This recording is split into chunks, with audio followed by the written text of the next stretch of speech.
ಶ್ರೀ ಗುರುಭ್ಯೋ ನಮಃ. ಭಾಗವತ ಸಂಪ್ರಮೋದ ಪರೀಕ್ಷಾರ್ಥಿಗಳಿಗೆ ಹಾಗೂ ಶ್ರೋತೃಗಳಿಗೆ ಸುಸ್ವಾಗತ. ಹಿಂದಿನ ಎಪಿಸೋಡ್ ಅಂದರೆ 18ನೇ ಎಪಿಸೋಡ್ ಅಲ್ಲಿ ಸುಮಾರು ನಾವು 289 ಪ್ರಶ್ನೆಗಳವರೆಗೆ ಚಿಂತನೆಯನ್ನು ನಡೆಸಿದ್ವಿ. ಈಗ ಮುಂದಿನ ಪಾಠ 19ನೆಯ ಎಪಿಸೋಡ್ನಿಂದ 290ನೆಯ ಎಪಿಸೋಡ್ನಿಂದ ಪ್ರಾರಂಭಗೊಳ್ಳುತ್ತಾ ಇದೆ. ಆ ಹಿಂದಿನ ಪ್ರಶ್ನೆಯಲ್ಲಿ ನಂದ ಸರಸ್ವತಿ ತೀರದಲ್ಲಿ ದುರ್ಗಾವನದಲ್ಲಿ ಪಶುಪತಿಯ ಆರಾಧನೆ ಕೈಗೊಂಡಿದ್ದ ಅನ್ನೋ ಒಂದು ವಿಷಯ ಪ್ರಸ್ತಾಪ ಆಯಿತು. ಅಲ್ಲಿ ಪಶುಪತಿ ಅಂತನ್ನುವಾಗ ಹರಿ ಅಂತ ಅರ್ಥ ಹೇಳಿದ್ವಿ. ಅದು ಹೇಗೆ?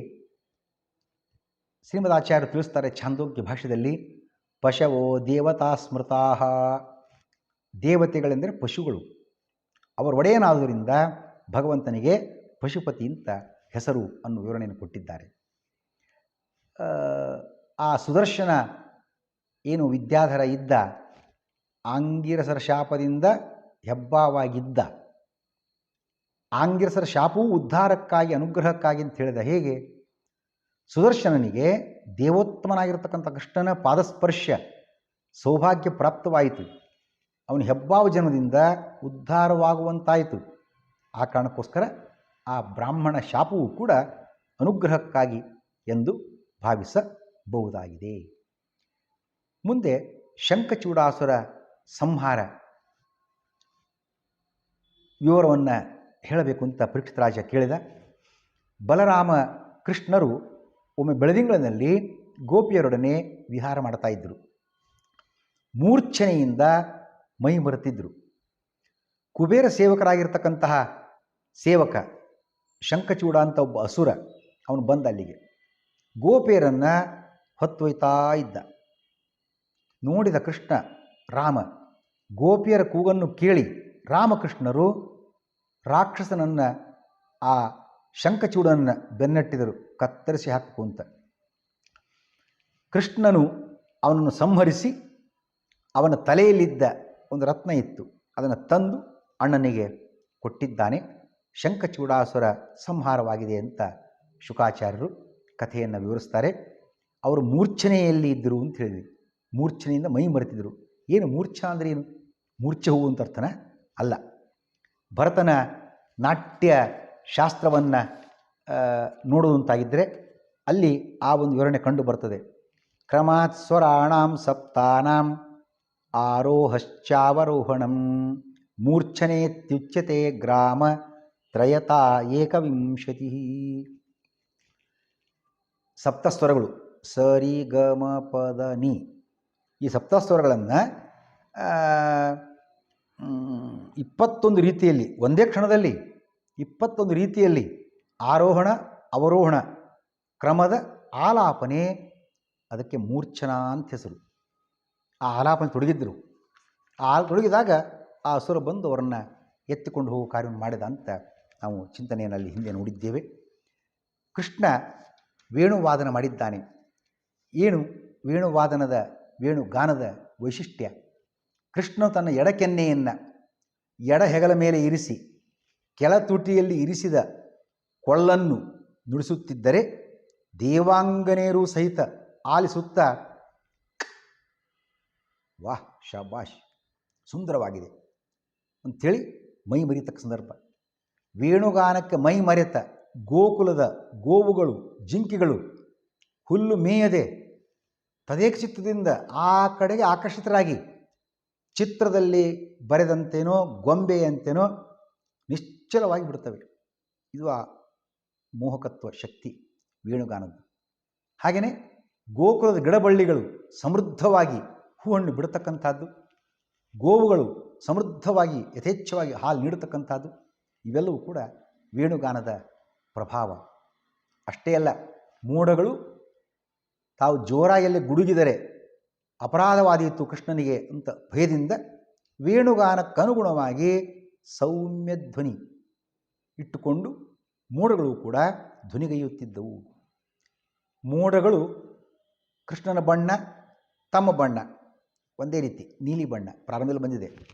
ತಮದ್ಭುತಂ ಬಾಲಕಮಂಬುಜೇಕ್ಷಣಂ ಚತುರ್ಭುಜಂ ಶಂಖಗದಾದ್ಯುಧಾಯುಧಂ ಶ್ರೀವತ್ಸಲಕ್ಷ್ಮಂ ಗಲಶೋಭಿಕೌಸ್ತುಭಂ ಪೀತಾಂಬರಂ ಸಾಂದ್ರಪಯೋಧ ಸೌಭಗಂ. ಪಯೋಧ ಅಂದರೆ ಮೋಡ, ಸಾಂದ್ರ ಪಯೋಧ ನೀಲಿ ಮೋಡ ಅಂತ ಅರ್ಥ. ಅದರಂತೆ ಭಗವಂತನ ಬಣ್ಣ ನೀಲಿ ಬಣ್ಣ. ಅವಂದುವಂತೆ ನಮ್ಮ ಫ್ರೆಂಡ್ ಇವ, ಯಾಕೆ ಇಬ್ಬರದು ಈಕ್ವಲ್ ಕಲರ್, ಅದಕ್ಕಾಗಿ ಸೇಮ್ ಕಲರ್ ಅನ್ನೋ ಕಾರಣಕ್ಕೋಸ್ಕರ, ಅದಕ್ಕಾಗಿ ಅವನ ಮೇಲೆ ಸಂಚಾರ ಮಾಡುವಾಗ ವೇಣುಗಾನ ಮಾಡುವಾಗ ಬಿಸಿಲಿನ ಬಾಧೆ ಆಗಬಾರ್ದು ಕಾರಣಕ್ಕೋಸ್ಕರ ಆ ಮೋಡವನ್ನು ಹರಡಿಕೊಂಡು ಅವನಿಗೆ ನೆರಳನ್ನು ನೀಡುವ ಕಾರ್ಯವನ್ನು, ತಂಪಾಗಿರ್ತಕ್ಕಂಥ ರೀತಿಯಲ್ಲಿ ವಾತಾವರಣವನ್ನು ನಿರ್ಮಾಣ ಮಾಡಿದ್ದುವಂತೆ. ಕೃಷ್ಣನ ವೇಣುಗಾನವು ಕಲಿತ ವಿದ್ಯೆಯಲ್ಲ, ಎಲ್ಲೋ ಗುರುಮುಖದಿಂದ ಕಲಿತಿರ್ತಕ್ಕ ವಿದ್ಯೆ ಅಲ್ಲದು. ಯಾಕೆ? ಆ ಕೃಷ್ಣ ನುಡಿಸ್ತಕ್ಕಂತಹ ವೇಣುಗಾನದ ಆಯಾಮಗಳನ್ನು ನೋಡುವಾಗ ಅದರ ರಾಗ ತಾಳಗಳ ಆಳ ಅಗಲಗಳ ತಿಳುವಳಿಕೆ ಗಾನಕಲಾ ನಿಪುಣರಾದ ದೇವಾದಿಗಳಿಗೂ ಇಲ್ಲ. ಅದಕ್ಕಾಗಿ ಇದು ಕಲಿತ ವಿದ್ಯೆ ಅಂತ ಹೇಳಲಿಕ್ಕಾಗೋದಿಲ್ಲ ಅಂಥೇಳಿ ಆ ಗೋಪಿಕಾ ಸ್ತ್ರೀಯರು ಅತ್ಯಂತ ಸಂಭ್ರಮದಿಂದ ವೇಣುಗಾನ ವೈಶಿಷ್ಟ್ಯವನ್ನು ಎದೆತುಂಬಿ ಹಾಡಿದ್ದಾರೆ, ಕೊಂಡಾಡಿದ್ದಾರೆ. ಈ ವೇಣುಗಾನದಿಂದ ಹರಿಸರ್ವೋತ್ತಮತ್ವ ಹೇಗೆ ತಿಳಿದು ಬರ್ತದೆ? ಕೃಷ್ಣನು ವೇಣುವಾದನ ಮಾಡ್ತಿರುವಾಗ, ಕೊಳಲನ್ನು ನುಡಿಸ್ತಿರುವಾಗ, ಶಕ್ರ ಶರ್ವ ಪರಮೇಷ್ಠಿ ಪುರೋಗಾಹ, ವ್ಯಾಸರು ಹೇಳುವಂತೆ ಎಲ್ಲ ದೇವತೆಗಳು one and all, Indra Chandra Sharva ಮಹಾದೇವರು ಪರಮೇಷ್ಠಿ ಬ್ರಹ್ಮದೇವರು ಎಲ್ಲರೂ ಕೂಡ ಶಾಬಾಷ್, ವೆರಿ ನೈಸ್, ಏನು ಸೌಂದರ್ಯ, ಏನು ವೈಭವ, ಏನು ಆ ರಾಗ ತಾಳಗಳೇ ಭಾರಿ ಭಾರಿ ಭಾರಿ ಚಲೋದು ಬಿಡು, ಉತ್ತಮವಾಗಿರ್ತಕ್ಕಂಥ ಅಂಥೇಳಿ ತಲೆದೂಗುತ್ತಾ ಆಸ್ವಾದನೆ ಮಾಡಿದ್ದಾರಂತೆ.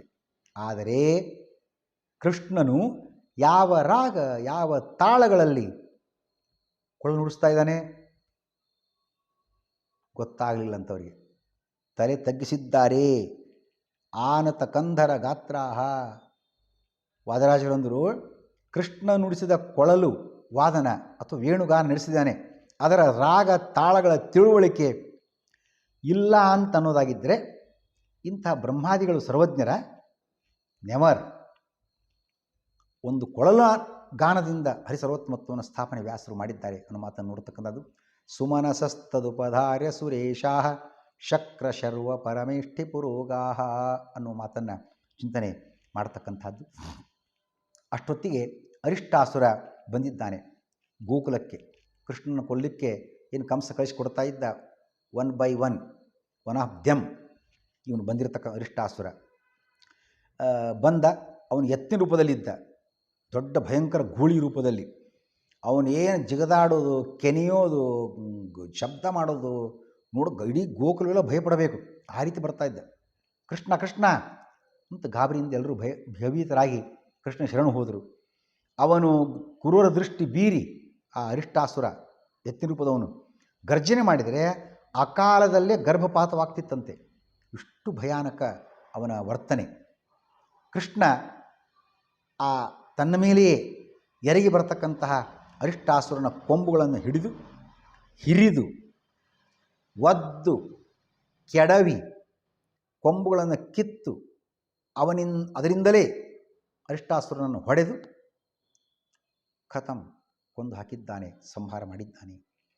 ಗರ್ಭಸ್ರಾವ ಗರ್ಭಪಾತಗಳಲ್ಲಿ ವ್ಯತ್ಯಾಸ ಏನಿರಬಹುದು ಅಂತಂದರೆ, ಆ ಚತುರ್ಥಾದ್ ಭವೇತ್ ಸ್ರಾವ ಪಾತಃ ಪಂಚಮ ಷಷ್ಠಯೋ ಅತ ಊರ್ಧ್ವಂತು ನಾರೀಣಾಂ ಪ್ರಸವ ಪರಿಕೀರ್ತಿತಃ ಎಂಬ ಮಾತಿನಂತೆ 4ನೇ ತಿಂಗಳಲ್ಲಿ ಗರ್ಭ ಜಾರಿದರೆ ಅದು ಗರ್ಭಸ್ರಾವ, 5-6 ತಿಂಗಳಲ್ಲಿ ಗರ್ಭ ಜಾರಿದರೆ ಗರ್ಭಪಾತ, 7 ತಿಂಗಳಿನ ನಂತರ ಅದು ಪ್ರಸವ ಅಂತ ಹೇಳಿ ಕರೆಸಿಕೊಳ್ಳುತ್ತದೆ ಅನ್ನೋ ಮಾತನ್ನು ಚಿಂತನೆಯನ್ನು ತಂದುಕೊಳ್ಳಬಹುದಾಗಿದೆ. ನಾರದರು ಕಂಸನಿಗೆ ಏನು ತಿಳಿಸಿದರು? ಒಂದು ಪ್ರಸಂಗದಲ್ಲಿ ಹೇಳ್ತಾರೆ, ಕಂಸ ಬಾಯಿಲಿ ನಿನಗೊಂದು ಒಳ್ಳೆಯ ವಿಷಯ ಹೇಳಲಿಕ್ಕಿದೆ. ರಾಮಕೃಷ್ಣರು ಗೋಕುಲದಲ್ಲಿದ್ದಾರೆ. ಅವ್ರು ಯಾರು ಮತ್ತೆ ಬೇರೆಯವರಲ್ಲ, ಇದೇ ನಿನ್ನ ಸಹೋದರಿ ದೇವಕಿ, ವಸುದೇವ ಭಾವ, ಇವ್ರ ಮಕ್ಕಳವರು, ಇವ್ರು ಹುಟ್ಟಿದ ಮಕ್ಕಳೇ ಅವರು. ನಿನ್ನ ಹೆದರಿಕೆಯಿಂದ ವಸುದೇವ ಅವರನ್ನು ಗೋಕುಲದಲ್ಲಿ ಇರಿಸಿದ್ದಾನೆ. ಅದಕ್ಕಾಗಿ ನೀ ಅವ್ರನ್ನ ಕಲ್ಲಿಗೆ ಕಳಿಸಿಕೊಟ್ಟಿದ್ದಿ, ರೈಟ್ ಫ್ರಮ್ ಪೂತನ ತೃಣಾವರ್ತ ಶಕಟಾಸುರ ಎಲ್ಲ ಎಲ್ಲರೂ ವಾಪಸ್ ಬರಲೇ ಇಲ್ಲ, ಅವರು ರಿಟರ್ನ್ ರಿಪೋರ್ಟೇ ಇಲ್ಲ. ಅವರೆಲ್ಲ ಕೊಂದು ಹಾಕಿದವನು ಇವರೇ ಈ ಕೃಷ್ಣ ಬಲರಾಮರು ಅಂತ ನಾರದರು ಕಂಸ ತಿಳಿಸ್ತಾರೆ. ನಾರದ ಈ ವಿಷಯವನ್ನು ಯಾಕೆ ತಿಳಿಸಿದರು ಕಂಸನಿಗೆ ಅಂತಂದರೆ, ದೇವತಾ ಕಾರ್ಯಕ್ಕೋಸ್ಕರ. ಏನು ದೇವತಾ ಕಾರ್ಯ? ಕೃಷ್ಣ ಅವತಾರ ಕಾರ್ಯ ಮಾಡಿದ್ದಾನೆ. ಅಂದರೆ ಕೃಷ್ಣ ಅವತಾರ ಧರ್ಮ ಸಂಸ್ಥಾಪನೆಗೋಸ್ಕರ, ಭೂಭಾರ ಹರಣಕ್ಕೋಸ್ಕರ. ಮಹಾಕಾರ್ಯ ಏನು ಮಹಾಪಾಪ ಕಾರ್ಯ ಮಾಡಬೇಕು ಕಂಸ, ಅನೇಕ ಮಕ್ಕಳನ್ನು ಕೊಲ್ಲಬೇಕು, ತಪ್ಪುಗಳನ್ನು ಮಾಡಬೇಕು. ಅದಕ್ಕಾಗಿ ಭಗವಂತ ತಪ್ಪು ಮಾಡಿದವರನ್ನು ಕೊಂದು ಕಂಸನಂಥ ಮಹಾಪಾಪಿಗಳನ್ನು ಅಂಧತಮಸ್ಸಿಗೆ ಸೇರಿಸಬೇಕು. ಅದಕ್ಕಾಗಿ ಈ ಕಥೆಯನ್ನು ಹೇಳಿದ್ದಾರೆ. ಕಂಸ ರಾಮಕೃಷ್ಣನ ಕೊಲ್ಲಿಕ್ಕೆ ಏನು ಯೋಜನೆ ಹಾಕಿಕೊಂಡು ಹಾಗಾರೆ? ಆಗ ಅವ್ರ ಮಾತು ಕೇಳಿದ್ರೆ ಸಿಟ್ಟು ಬಂತವನಿಗೆ ಕಂಸನಿಗೆ. ಕೊಲ್ಲಿ ಖಡ್ಗ ತೆಗೆದೇ ಬಿಟ್ಟ. ಸಮಾಧಾನ ಮಾಡಿದ್ದಾರಂತೆ ಯಾರು? ನಾರದರು. ಸುಮ್ಮನಿರು, ಸಮಾಧಾನ ಮಾಡ್ಕೊ ಅಂಥೇಳಿ. ಆಯಿತು, ನಾನು ಈಗಲ್ಲ ಅವ್ರನ್ನ ಕರೆಸಿ, ಈಗ ದೊಡ್ಡವರಾಗಿದ್ದಾರೆ, ಬಿಡೋದಿಲ್ಲ. ಇಲ್ಲೊಂದು ಉಪಾಯ ಮಾಡ್ತೇನೆ, ಒಂದು ಬಿಲ್ಲು ಹಬ್ಬ ಅಂತ ಮಾಡ್ತೇನೆ, ಧನುರ್ಯಾಗ ಅಂತ ಮಾಡ್ತೇನೆ, ಮಾವನ ಮನೆಗೆ ಸೋದರಳಿಯರನ್ನು ಕರೆಸ್ತೇನೆ, ಅವರಲ್ಲಿ ಕತ್ತರಿಸಿ ಹಾಕುವ ಕಾರ್ಯವನ್ನು ಮಾಡಿಬಿಡ್ತೇನೆ ಅಂತ ಯೋಚನೆ ಮಾಡ್ತಾನಂತೆ. ಬಿಲ್ಲು ಹಬ್ಬ ನೋಡಲು ನನ್ನ ಸೋದರಳಿಯರಾದ ರಾಮಕೃಷ್ಣರನ್ನು ಇಲ್ಲಿಗೆ ಕರೆಸ್ತೇನೆ. ಆನೆಗೆ ಮದ್ಯಪಾನ ಮಾಡಿಸಿ ಕೃಷ್ಣ ಬಲರಾಮ ಹಾಯಿಸಿ ಸಾಯಿಸುವ ಕಾರ್ಯವನ್ನು ಮಾಡ್ತೇನೆ. ಅಕಸ್ಮಾತ್ ಅದಾಗಲಿಲ್ಲ ಅಂದರೆ ನನ್ನ ಮಿತ್ರರಿದ್ದಾರೆ ಇಬ್ಬರು, ಚಾಣೂರ ಮುಷ್ಟಿಕಾಂತ, ಜಟ್ಟಿಗಳು, ಪೈಲ್ವಾನರು, ಮಲ್ಲಯುದ್ಧ ಮುಷ್ಟಿಯುದ್ಧ ಕಾರ್ಯಕ್ರಮ ಏರ್ಪಡಿಸಿ ಆ ವಸುದೇವ ದೇವಕಿ ಎದುರಿಗೇನೆ ಅವ್ರ ಕಣ್ಣು ಮುಂದೆನೇ ಕೃಷ್ಣ ಬಲರಾಮರನ್ನು ಸಾಯಿಸಿಬಿಡ್ತೇನೆ. ಎಲ್ಲ ಪ್ಲ್ಯಾನ್ ಯೋಚನೆಗಳನ್ನು ಮಾಡಿದ್ದಾನಂತೆ. ಮಾವುತನಿಗೆ ಕರೆದು ಹೇಳಿದ, ನೋಡಪ್ಪ ನೀನು ಬಿ ರೆಡಿ, ಆನೆಗೆಲ್ಲ ಮದ್ಯಪಾನ ಮಾಡಿಸಿ ಕೃಷ್ಣನ ಮೇಲೆ ಹಾಯಿಸಿ ಸಾಯಿಸಬೇಕು. ಆಗ ಅವನು ಕೇಳ್ತಾನಂತೆ, ಅಲ್ರಿ ಕೃಷ್ಣ ಬಲರಾಮರು ನಿಮ್ಮ ಸೋದರಳಿಯರು ಅಂತ ನೀವೇ ಹೇಳ್ತಿದ್ದೀರಿ, ಯಾರೋ ಶತ್ರುಗಳಾಗಿದ್ದರೆ ಕೊಲ್ಲಬಹುದು, ನಿಮ್ಮ ಸೋದರಳಿಯಂದ್ರನ್ನು, ಸಂಬಂಧಿಕರನ್ನು, ಬಂಧುಗಳನ್ನು, ತಂಗಿ ಮಕ್ಕಳನ್ನು ನೀವೇ ಕೊಲ್ತೀರಾ? ಇದೇ ಸಾಧ್ಯ ಅಂತ ಕೇಳ್ತಾನಂತೆ. ಕಂಸ ಅವಾಗ ಏನು ಉತ್ತರ ಕೊಟ್ಟ? ಮಿತ್ರರ ಸಭೆಯಲ್ಲಿ ತನ್ನ ಜನ್ಮ ವೃತ್ತಾಂತವನ್ನು ತಿಳಿಸಿ, ವಸುದೇವ, ಕೃಷ್ಣ ಇವರು ಯಾರನ್ನು ಕೂಡ ಕೊಲ್ಲಿಸಿದರೆ ನನಗೆ ಯಾವ ದೋಷವೂ ಇಲ್ಲ. ಕಂಸ ವಸುದೇವಾದಿ ಸಂಹಾರದಿಂದ ತನಗೆ ದೋಷವಿಲ್ಲ ಅಂತ ಹೇಳಿದಾನೆ. ಯಾಕೆ? ಅವನು ಅಂದ್ಕೊಂಡದ್ದು ತಾನು ಗಂಧರ್ವನಿಂದ ಜನ್ಮ ಪಡೆದಿದ್ದೇನೆ, ಉಗ್ರಸೇನಿಂದ ಅಲ್ಲ. ಹಾಗಾಗಿ ವಸುದೇವಾದಿ ಕೊಲೆಯಿಂದ ತನಗೆ ದೋಷ ಇಲ್ಲ ಅಂತ ಹೇಳಿ ಆ ಕಂಸ ಭಾವಿಸಿದ್ದಾನೆ ಅನ್ನುವ ಸಂಗತಿಯನ್ನು ಇಲ್ಲಿ ಉಲ್ಲೇಖ ಮಾಡಿದ್ದಾರೆ. ಕಂಸನ ಜನ್ಮ ವೃತ್ತಾಂತ ಏನು ಅದನ್ನು ಸಭೆಗೆ ತಿಳಿಸ್ತಾನೆ ಕಂಸ. ಒಂದು ಸಲ ನನ್ನ ತಾಯಿ ಋತುಸ್ನಾತಳಾಗಿ ಉಗ್ರಸೇನನ ಪತಿಯನ್ನು ಬಯಸಿ ಉದ್ಯಾನದಲ್ಲಿ ಸಂಚಾರ ಮಾಡ್ತಾ ಇದ್ಲು. ಆಗ ಅಲ್ಲಿಗೆ ಆಕಸ್ಮಿಕವಾಗಿ ದ್ರುಮಿಲೆ ಎಂಬತಕ್ಕಂಥ ಒಬ್ಬ ಗಂಧರ್ವ ಬರ್ತಾನೆ. ಅವನು ನೋಡಿದ ಇವಳನ್ನು, ಪತಿಯ ಬಯಕೆಯಲ್ಲಿದ್ದಾಳೆ ಅಂತ ಅವನು ಪ್ಲ್ಯಾನ್ ಮಾಡಿದ. ಉಗ್ರಸೇನನ ವೇಷವನ್ನು ಧಾರಣೆ ಮಾಡಿಕೊಂಡು ಆ ತಾಯಿಯ ಬಳಿಗೆ ಬರ್ತಾನೆ, ಅವಳನ್ನು ಕೂಡ್ತಾನೆ. ಸಂಭೋಗವೂ ಆಗಿಬಿಡ್ತದೆ. ಸ್ವಲ್ಪ ಆವಾಗ ಸಂಶಯ ಬರುತ್ತೆ ಅವಳಿಗೆ, ಪತಿಯಲ್ಲ ಇವನು ಅಂತ ಗೊತ್ತಾಗ್ತದೆ. ಕೇಳ್ತಾಳೆ, ಯಾರು ನೀನು? ಅವನು ಸ್ವಲ್ಪ ಗಾಬರಿ ಆಗ್ತದೆ, ಏನು ಶಾಪ ಕೊಡ್ತಾಳೆ ನಿಂತುಕೊಂಡು ಅಂತ. ಸಮಾಧಾನ ಮಾಡ್ತಾನೆ, ಚಿಂತೆ ಮಾಡಬೇಡ, ನಾನು ಗಂಧರ್ವ, ದೇವತೆಗಳು ಮನುಷ್ಯ ಸ್ತ್ರೀ ಸೇರಿದರೆ ಅದಕ್ಕೆ ಅನುಲೋಮ ಅಂತ ಹೆಸರು. ದೇವ ಪುರುಷರು ಮನುಷ್ಯ ಸ್ತ್ರೀಯನ್ನು ಸೇರಿದಾಗ ಅನುಲೋಮ, ಮನುಷ್ಯರು ದೇವತಾ ಸ್ತ್ರೀ ಸೇರ್ತಕ್ಕಂಥದ್ದು ಪ್ರತಿಲೋಮ. ಅನುಲೋಮದಿಂದ ಗಂಧರ್ವರಿಗೆ ಯಾವ ದೋಷವೂ ಇಲ್ಲ. ಅಷ್ಟೇ ಅಲ್ಲ, ಗಂಧರ್ವರ ಸಂಘ ಮನುಷ್ಯರಿಗೆ ದುರ್ಲಭ. ಇದು ಚಿಂತೆ ಮಾಡೋ ಸಂದರ್ಭ ಅಲ್ಲ, ಇದು ಸಂತೋಷ ಸಂದರ್ಭ. ಒಂದಷ್ಟು ಸಮಾಧಾನ ಮಾಡುವ ಪ್ರಯತ್ನ ಮಾಡ್ತಾನೆ. ಸಿಟ್ಟು ಬಂತು, ನನ್ನ ಪಾತಿವ್ರತ್ಯವನ್ನು ಕೆಡಿಸಿದಲ್ದೇ ಏನೇನೋ ಮಾತಾಡಿ ಸಮಾಧಾನ ಮಾಡೋ ಪ್ರಯತ್ನ ಮಾಡ್ತೀಯ ಅಂಥೇಳಿ, ಈ ಹುಟ್ಟತಕ್ಕಂಥ ಈ ನಿನ್ನ ಮಗ ಕ್ರೂರಿಯಾಗಲಿ ಪಾಪಿಯಾಗಲಿ ಅಂತ ಶಾಪ ಕೊಡ್ತಾಳೆ. ಆಗ ದುರ್ಮಿಲ ಗಂಧರ್ವ, ಇನ್ನು ನನಗೂ ಶಾಪ ರಾಣಿಯಿಂದ ಅಥವಾ ಆ ಉಗ್ರಸೇನ ಪತ್ನಿಯಿಂದ ಬಂದೀತು ಅಂತ ಗಾಬರಿಯಾಗಿ ಅವನು ಹೋಗುವಾಗ ಹೇಳಿಬಿಡ್ತಾನೆ, ಇವನು ಹುಟ್ಟುವ ಮಗನು ನಿಮ್ಮವರಿಗೆ ಶತ್ರುವಾಗಲಿ ಅಂತ ಹೇಳ್ತಾ ಅದೃಶ್ಯ ಆಗಿಬಿಟ್ಟಿದ್ದಾನೆ. ಇದು ಕಂಸನ ವೃತ್ತಾಂತ. ಇದು ಕಂಸನಿಗೆ ಗೊತ್ತಾದುದು ಹೇಗೆ? ನಾರದರಿಂದ. ಹಾಗಾಗಿ ಕಂಸ ಹೇಳಿದ, ನಾನು ಗಂಧರ್ವ ಜನ್ಮದಿಂದ ಪಡ್ಕೊಂಡಿರೋದ್ರಿಂದ ನನಗೇನು ದೋಷ ಇಲ್ಲ, ಇವ್ರನ್ನ ಕೊಂದು ಹಾಕಿಬಿಡ್ತೇನೆ ಅಂತ ಯೋಚನೆ ಮಾಡಿದ್ದಾನಂತೆ ಶ್ರೀಕೃಷ್ಣ.